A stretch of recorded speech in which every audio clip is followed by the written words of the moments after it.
नाशिकच्या नांदगाव तालुक्यात विजांसह मुसळधार पाऊस। पहिल्याच पावसात नदी नाले भरले तुडुंब। वीज पडून एकाचा मृत्यू।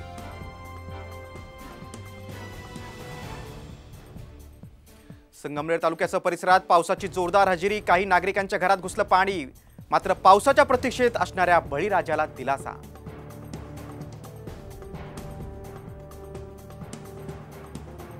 सोलापूर जिल्ह्यात मुसळधार पावसाचा बागायतदारांना फटका। मोहोळ तालुक्यातील टरबूज, डाळिंब आणि केळीचं मोठं नुकसान।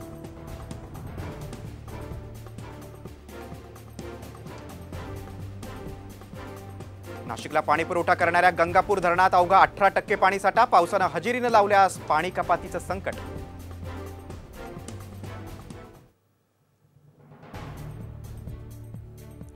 जालन्यात विजेच्या तारेला स्पर्श झाल्यानं ट्रकला आग। सुदैवानं जीवितहानी टळली।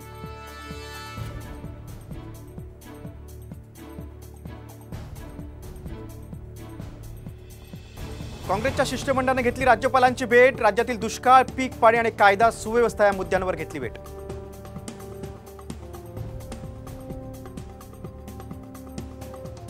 उद्धव ठाकरेंनी बोलावली बुधवारी 288 विधानसभा संपर्क प्रमुखांची बैठक। विधानसभा निवडणुकीच्या पार्श्वभूमीवर साधणार संवाद।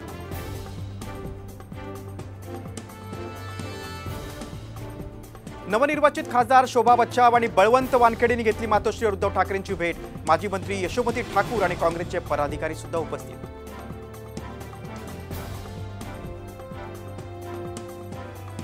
महाराष्ट्र भाजपची 14 जूनला महत्त्वपूर्ण बैठक। फडणवीस, बावनकुळे, शेलारांच्या नेतृत्वात होणाऱ्या बैठकीत विधानसभा निवडणुकीच्या तयारी संदर्भात होणार चर्चा।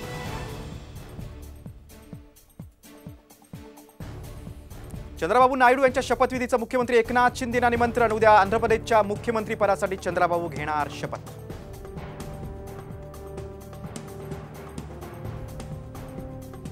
मंत्रिमंडळ विस्तारात घटक पक्षांनी स्थान द्या, अन्यथा नाराजीची भावना। सदाभाऊ खोत यांचा इशारा। आयाराम गायरामांच्या लाड पुरवण्यावर निर्बंध आणा, भाजपला दिला सल्ला। शिक्षक आमदार किशोर दराडे यांच्या दादागिरीचा व्हिडिओ व्हायरल। पोलीस अधिकाऱ्यांनाही दादागिरी केल्याची बाब उघड।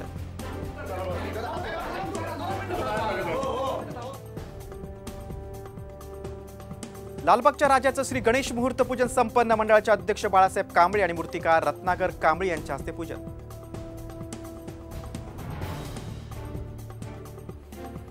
अपघातातून बचावलेल्या महंत विठ्ठल महाराज शास्त्री यांना अश्रू अनावर। तब्बल 21 दिवसांच्या उपचारानंतर गहिनीनाथ गडावर आगमन।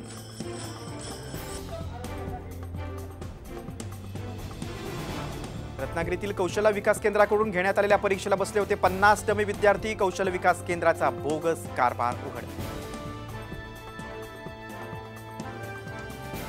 नीट परीक्षेतील घोटाळ्यावरून अमित ठाकरेंनी सरकारला धरलं धारेवर। नीटची परीक्षा तरी नीट घ्या, ठाकरेंची पोस्ट। सरकारने योग्य मार्ग न काढल्यास मनसे रस्त्यावर उतरण्याचा दिला इशारा।